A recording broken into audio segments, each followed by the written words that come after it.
A deadly fire in Zhejiang Province claimed the lives of a family of 6. China's inbound tourists recovered just 1% in the first quarter, and the 3 major airlines lost more than $1.7 billion in half a year. Mainland China's real estate developers owe at least $390 billion to their suppliers. 10 symptoms Chinese communist regime at risk. It's all covered in today's China Truths. A deadly fire in Zhejiang Province claimed the lives of a family of 6. Tragedy struck in the early hours of August 30th as a ferocious blaze engulfed a residential property located in the Luqiao district of Taizhou City, situated within China's Zhejiang Province. The inferno claimed the lives of a family of 6, with harrowing footage circulating online depicting the 4-story residence devoured by flames. The fire raged relentlessly across all floors, with its intensity notably concentrated on the uppermost level. Subsequent videos showcased the aftermath, revealing the charred remains of the fire-ravaged house, its roof adorned only with partial, surviving beams. Eyewitnesses have provided poignant accounts of the incident. One resident, who lives nearby, recounted waking up to the alarming conflagration. With little time to spare, the neighbor managed to escape the danger but remained uncertain about the fire's origins. Official information released by the Luqiao district authorities detailed that at 3:41 a.m. on the same day, emergency services responded to a distress call from No. 3 Yuing West Road, Qianyangpan Village, Hengjia Town. The ensuing fire claimed 3 lives at the scene, while an additional 3 succumbed to their injuries after being transported to a hospital. A neighbor familiar with the incident's developments shared a heartbreaking account indicating that the fire rendered the wooden stairs impassable, leaving occupants with no option but to flee upward. Trapped on the 4th floor by the rapidly spreading flames, escape became an impossibility. Further details emerged about the family affected by the tragedy. Engaged in the production of self-adhesive stickers, their livelihood was compromised as the fire began, purportedly ignited by a battery-powered vehicle on the ground floor. The ensuing conflagration spiraled out of control, ultimately consuming the entire building, even reaching its uppermost story. China's inbound tourists recovered just 1% in the first quarter, and the 3 major airlines lost more than $1.7 billion in half a year. Despite the relaxation of epidemic prevention measures by the Chinese Communist Party, CCP, official data reveals a slow recovery in inbound tourism. In the first quarter of this year, there was only a 1% rebound in the number of inbound tourists. Major cities like Beijing and Shanghai experienced even more modest recoveries, accounting for less than a quarter of their pre-pandemic figures in the first half of the year. Reports from mainland Chinese media underscore the severity of the situation. According to the Ministry of Culture and Tourism of the CCP, national travel agencies hosted a mere 52,000 inbound tourists in the first quarter, a drastic decline compared to the 3.7 million recorded during the same period in 2019. This translates to a staggering 98.6% drop in nationwide inbound tourism compared to the pre-pandemic era, a nearly complete standstill. Further analysis using data from relevant statistical bureaus indicates that between January and June 2023, Beijing and Shanghai saw inbound tourist numbers of 407,900 and 1.2415 million, respectively. These figures account for less than 11% and 13.8% of their respective 2019 totals. The subdued trend continues in the first half of the year, where the number of overseas visitors to Beijing and Shanghai remains under a quarter of what it was in 2019.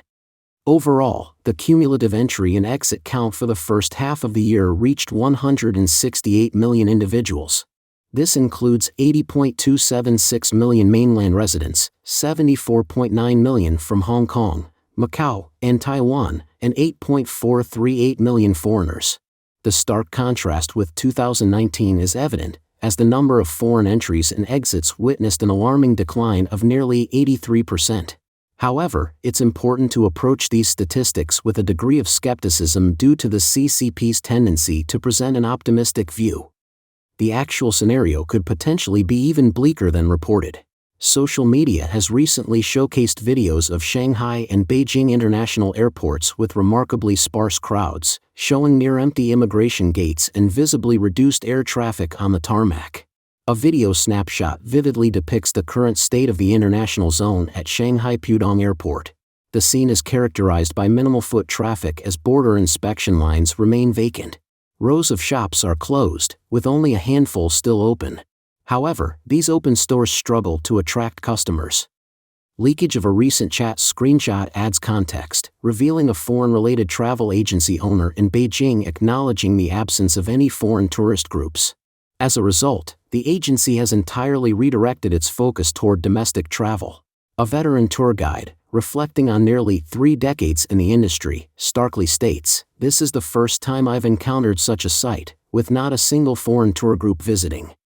Simultaneously, China's economic downturn gains momentum, while the confrontational stance embodied by the CCP's wolf warrior diplomacy accelerates the worsening of relations with Europe and the United States.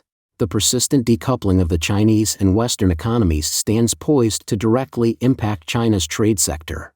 In the first half of this year, China's 3 largest airlines, Air China, China Eastern Airlines, and China Southern Airlines, jointly reported a stunning loss of 12.58 billion yuan, about $1.733 billion, which has made the industry's problems worse. Regarding the reasons for losses in the first half of the year, the 3 major airlines all mention factors such as the slower-than-expected recovery of international flights and the depreciation of the RMB exchange rate against the US dollar. Mainland China's real estate developers owe at least $390 billion to their suppliers. The repercussions of the real estate turmoil have reverberated through interconnected industries and even impacted individual stakeholders. Those awaiting payments comprise a diverse group, including cement manufacturers, builders, painters, real estate agents, and sales office decoration companies.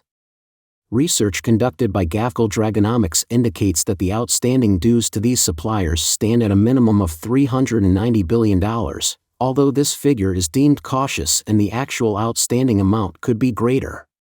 In response, many suppliers and affiliated enterprises have initiated proactive measures to reclaim their due compensation. This has led to a surge in legal actions and grievances being registered with local governing bodies. Recent developments have highlighted the mounting tensions. For instance, on August 29, the New York Times reported that construction workers staged a demonstration at a locked and abandoned construction site, brandishing slogans that denounced unpaid wages and implored Country Garden to honor their hard-earned earnings. An illustrative case revolves around Lan Mingqiang's enterprise, which produces construction site essentials such as fences and billboards. Lan Mingqiang is grappling with an outstanding debt of 150,000 yuan owed to him by the real estate giant Country Garden. This debt, now on the brink of default, casts a shadow over Lan Mingqiang's circumstances as well. Compounding the issue, his son's junior high school tuition fees remain unpaid.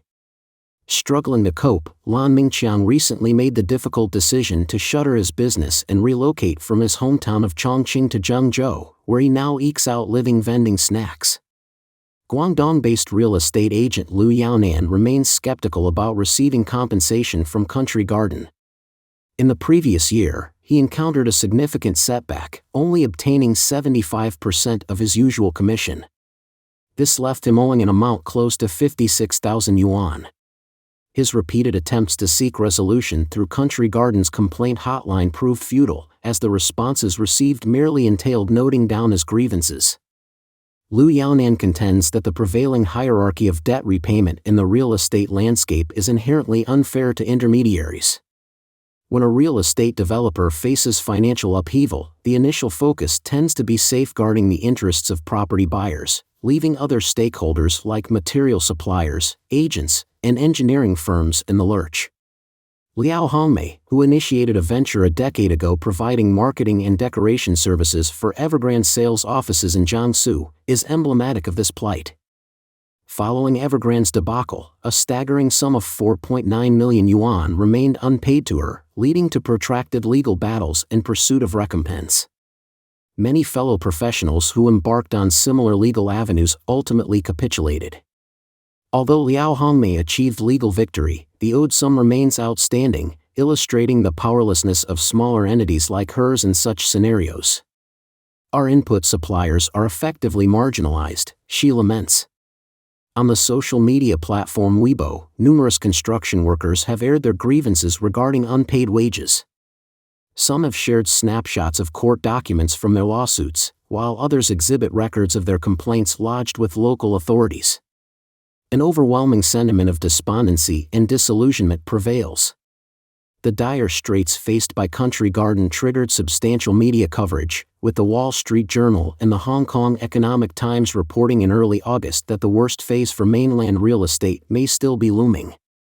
According to data from real estate analysis agency CRIC, July of the current year witnessed a significant plummet of 33% in contracted sales among China's top 100 real estate developers.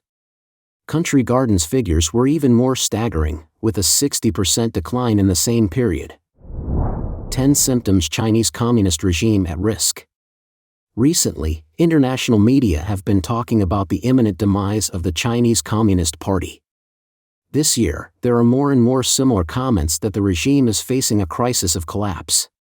Dr. Wang Youquan, a former aide to Wei Jianqing, a member of the CCP Politburo Standing Committee, pointed to 10 major signals that the regime is at risk.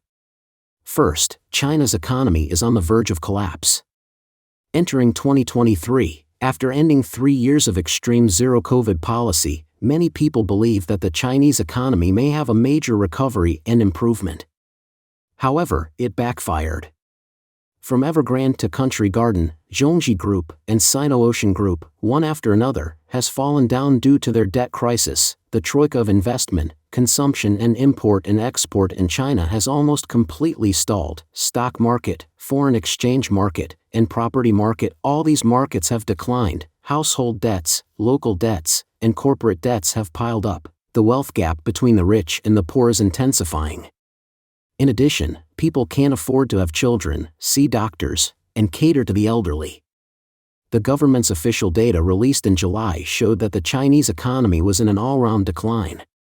Because of downbeat data, the Chinese government doesn't even bother to make fake figures, but they stop releasing the data to the public, such as the youth unemployment rate, land sales, foreign exchange reserves, bond trading volume, and the number of deaths from the COVID pandemic. Second, political black box. The CCP claims what it is pursuing is real democracy, effective democracy, and successful democracy. China is a well-deserved democratic country. But there are a lot of political secrets within the Chinese government that it is hiding from the public. On June 25, Qin Gang, a member of the Central Committee of the Communist Party, state councillor and Minister of Foreign Affairs, disappeared. Then, the whole world was looking for where Qin Gang was, and all kinds of rumors were spreading. The government only said that Qin Gang could not show up due to health matters, but what illness did he have? Is it serious? When will he recover? When will he show up? The people don't know anything. 1 month later, on July 25, the Chinese government suddenly announced that it would dismiss Qin Gang as foreign minister. Why was he dismissed? Was he too sick? Or did he violate discipline and law? The people don't know anything about it. Qin Gang is still a member of the Central Committee and a state councillor. Why are these two positions not dismissed? If the position of foreign minister is not competent, can these two positions be competent? So far, Qin Gang has not shown up for more than 2 months. Another example, on March 24, Hong Kong's Ming Pao reported that Liu Yazhou, the former political commissar of the National Defense University, may be sentenced to death for his involvement in a serious corruption case. But so far, the CCP's major mouthpiece media, such as CCTV, Xinhua News Agency, People's Daily, and People's Liberation Army Daily, have not publicly reported the investigation and death sentence of a senior general like Liu Yazhou. When was Liu Yazhou arrested? Has he been expelled from the Communist Party or the military? When will he be judged? What crime? How much money did he steal? The people don't know anything about it. A normal party, that is self-confident, trusts the people, and is responsible to the people, will definitely tell the truth about the senior officials such as Qin Gang and Liu Yazhou. Only an abnormal party does not trust the people and is worried that telling the truth will endanger political security. Third, China is like the Rakshasa kingdom. Not long ago, a song Raksha Haishar composed by Chinese singer Dao Lang became popular. As of August 12, the global broadcast volume exceeded 30 billion times. Various funny covers of the song have sprung up like mushrooms after a spring rain, such as the Beijing opera version, Hunan opera version, Sichuan opera version, Shanghai opera version, Yunnan opera version, shadow play version, crosstalk version, dialogue version, small chorus version, etc. Some words in the lyrics of Rakshasa Haishar are very exciting, which arouses strong sympathy in the hearts of the audience. The song Rakshasa Haishar is based on the story Rakshasa Sea written by Qing dynasty writer Pu Songling. The Rakshasa kingdom mentioned in the story is a country where ugliness is considered beautiful, the handsome young man Ma Ji is considered a monster, and the world is described as a ghost. But why is Dao Lang's Rakshasa Haishar so popular in 2023? Dr. Wang Youchuan explained that because today's China of the Communist Party is similar to Rakshasa kingdom, right and wrong, good and evil, beauty and ugliness, good and evil are all reversed. It is difficult to tell the truth, so people have to use the past to satirize the present to vent their anger. Fourth, the corruption cancer has reached its final stages. Since Xi Jinping came to power in 2012, during the 11-year anti-corruption campaign, more corrupt officials have been investigated and punished than when Mao Zedong, Deng Xiaoping, Jiang Zemin, and Hu Jintao were in power combined. According to data disclosed by the Chinese government, 621 senior officials at or above the deputy provincial governor and ministerial level and other central management cadres have been investigated and prosecuted so far.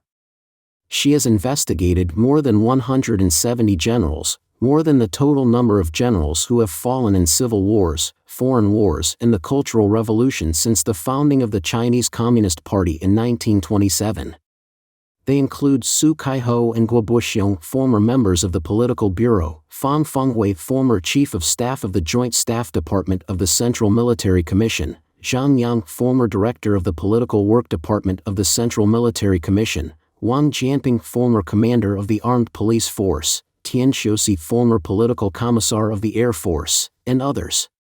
However, no matter how many high-ranking officials she has investigated, how many senior officials have been sentenced to death or life imprisonment, no matter how many harsh words she has said, how many anti-corruption laws and regulations have been promulgated, and how many anti-corruption meetings have been held, the result was, one corrupt person fell, tens of thousands of corrupt officials were replicated immediately. In the most recent example, she replaced 2 generals overseeing China's nuclear and missile arsenal in a move that represents a major shakeup of the elite forces leadership. These 2 generals are Li Yuchao, chief of the People's Liberation Army's Rocket Force Unit, and his deputy, Liu Guangbin. They have been promoted by Xi Jinping himself. The above-mentioned high-level generals were replaced by a naval officer and an Air Force officer who have not previously served in the Rocket Army. There's also a historical reason behind the corruption plague. Since the 1990s, the former dictator Jiang Zemin used corruption to rule the country. He promoted and reused a large number of corrupt officials as long as they supported him. As a result, the disaster of corruption in the CCP went burst and out of control. For more than 20 years, the CCP's corruption has grown malignantly. Today, it has reached the final states and no one can save it. Fifth, Hong Kong has been destroyed. When the Qing government ceded Hong Kong to Britain in 1842, Hong Kong was just a small remote fishing village in southern China.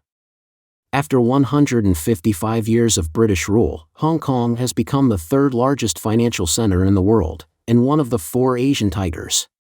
As an international financial center, free port, independent customs territory, and international channel, Hong Kong has played an important role in China's reform and opening up that cannot be replaced by any other city in China. However, since the anti-extradition movement broke out in Hong Kong in June 2019 with millions of people participating, the Chinese government has continued to escalate violent suppression regardless of mainstream public opinion in Hong Kong. The city has encountered a catastrophe unprecedented in the 155 years of British rule. In 2020, when the COVID pandemic spread from Wuhan to the whole of China and the world, the Chinese Communist regime forced the Hong Kong version of the national security law in the city. As a result, one country, two systems that the CCP publicly promised the world after taking back Hong Kong in 1997 was ended. Today, the system of separation of powers in Hong Kong has existed in name only. Hong Kong people governing Hong Kong with a high degree of autonomy has been replaced by one-party dictatorship. Hong Kong has almost lost all its autonomy and freedom and is becoming a city homogeneous with the mainland. Sixth, the Taiwan issue has become international. After the Chinese government seized capitalist Hong Kong, it immediately identified capitalist Taiwan as its next target. In 2020, China held the largest number of military exercises in history in the Bohai Sea, Yellow Sea, East China Sea, and South China Sea, aiming to exert maximum military pressure on Taiwan. At the same time, Beijing has also exerted extreme pressure on Taiwan from various aspects such as politics, economy, culture, diplomacy, internet, tourism, and preventing Taiwan from participating in the World Health Assembly. However, the greater the pressure from China on Taiwan, the greater the support for Taiwan from the free world led by the United States. Under the high pressure from China, the Taiwan issue has been internationalized. In 2021, the United States issued joint statements with a number of countries such as Japan, South Korea, and the European Union to emphasize the importance of peace and stability across the Taiwan Strait. Japan claimed that if something happens to Taiwan, it means something would happen to Japan. The Philippine president said that once a conflict breaks out across the Taiwan Strait, it is impossible for the Philippines not to be involved, and protecting the interests of the 150,000 Filipinos in Taiwan is his top priority. NATO Secretary General Stoltenberg said that he is worried about the CCP's words and deeds in the Taiwan Strait, and it is very important to prevent China from using force against Taiwan. In April this year, the United Kingdom and South Korea stated that the Taiwan issue was not simply an internal affair of China. In June, the United States, the United Kingdom, France, Germany, Italy, Japan, and Canada issued a statement at the G7 summit, emphasizing once again that maintaining the peace and stability across the Taiwan Strait is an indispensable and important part of international security and prosperity. Seventh, China has no true friend in the world. Because the CCP only respects Marxism-Leninism with the essence of false, evil, and fighting, it has been engaged in false, evil, and fighting at home and abroad for 74 years since it was in power.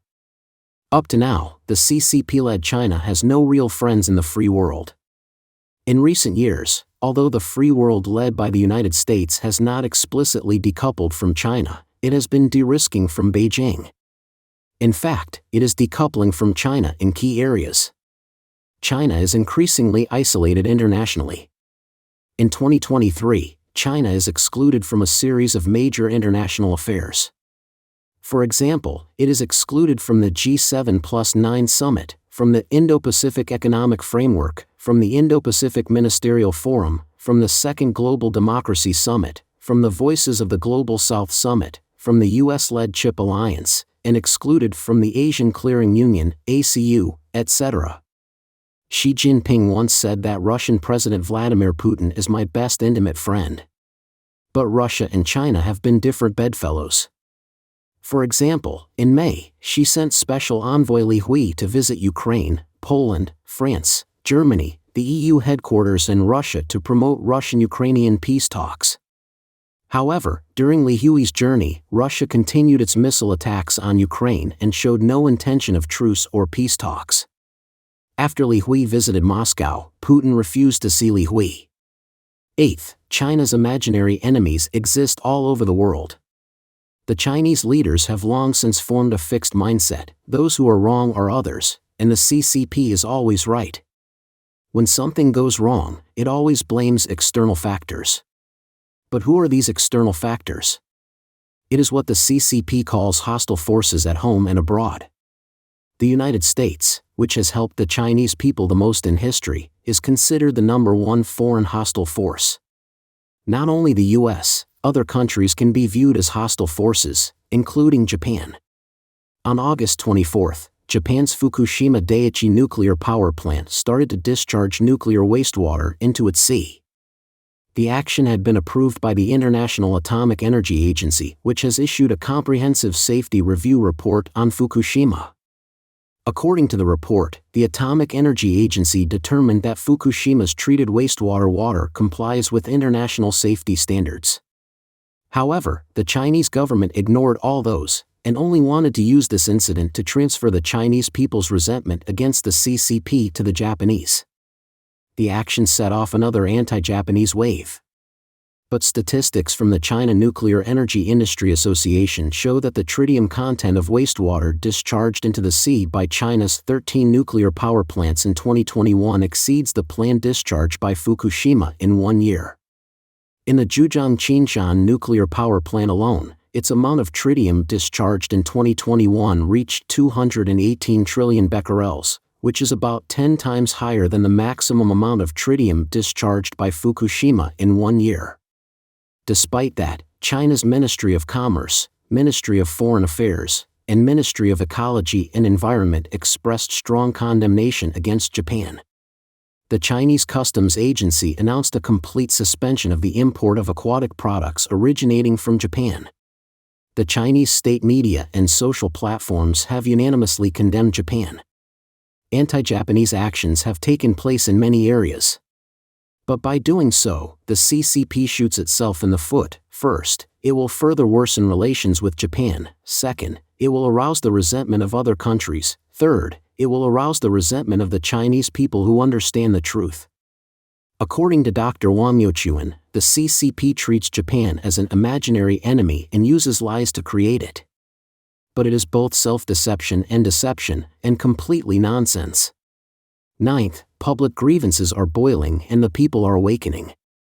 Seizing power for 74 years, the CCP has relied on the gun pointing to the people's foreheads, the knife to press the people's necks, and the pen to create lies to brainwash the people and maintain the one-party dictatorship. From 2020 to 2022, the extreme zero-COVID policy has made the common people miserable, so that their anger can't be held back after they has been suppressed for a long time. On October 13, 2022, a young man named Peng Zizhou, regardless of personal life, hung a banner on the Sidong Bridge in Beijing, reading, "Food, not PCR tests. Freedom, not lockdowns. Reforms, not the Cultural Revolution. Elections, not leaders. Dignity, not lies. Citizens, not slaves." On November 26, 2022, a fire in a community in Urumqi, Xinjiang, triggered a nationwide white paper movement against the government's zero-COVID policy. Starting from Nanjing, citizens from dozens of cities including Shanghai, Beijing, and Guangzhou, and students from at least 207 universities joined the movement. People in Shanghai openly chanted the slogan CCP. Step down. On December 7, 2022, the Chinese regime suddenly abandoned the zero-COVID strategy, causing the propagation of COVID-19 across the nation, endangering the whole society and triggering unprecedented public resentment. At the beginning of 2023, people set off fireworks to vent their dissatisfaction. At the end of July and the beginning of August, the authorities released floods without warning in order to protect Beijing and Xiong'an, flooding Zhuozhou and other places, causing anger among a lot of people. On August 28, Nikkei Asia cited the non-profit organization China Labor Bulletin reporting that the number of worker strikes and protests in China has increased sharply this year, with 741 cases recorded in the first half, compared to 830 cases in the whole 2022.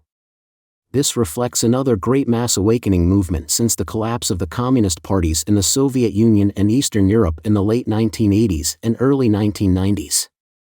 The wave of quitting the CCP in China has once again reached a new climax this year. According to statistics from the Epoch Times, 418 million Chinese have left the Communist Party so far. The foundation of the CCP has been shaken. 10th, the COVID pandemic is still lingering in China. Entering 2023, China under the rule of the CCP is experiencing continuous natural and man-made disasters and various strange phenomena. For example, water has accumulated in the Forbidden City for the first time in more than 600 years, super typhoons have struck Beijing, northeast China, and Shandong and other places, earthquakes have occurred, geese fly south in summer. More importantly, the COVID pandemic that started in Wuhan in 2020 has not left, but is wandering around China, one province after another. In the past 2 months, experts from well-known universities, senior administrative officials, business executives, and young police officers have died of intensive illness. On August 19, China's National Bureau of Disease Control and Prevention stated that the new variant EG.5 has been prevalent in most provinces in China, and may continue to be prevalent in the future. Perhaps, the pandemic will break out soon in China. The above symptoms all signal risks to the rule of the CCP. Don't forget to comment in the section below to share your opinions on today's topic with us. Make sure to like and subscribe to see more interesting topics from China Truths.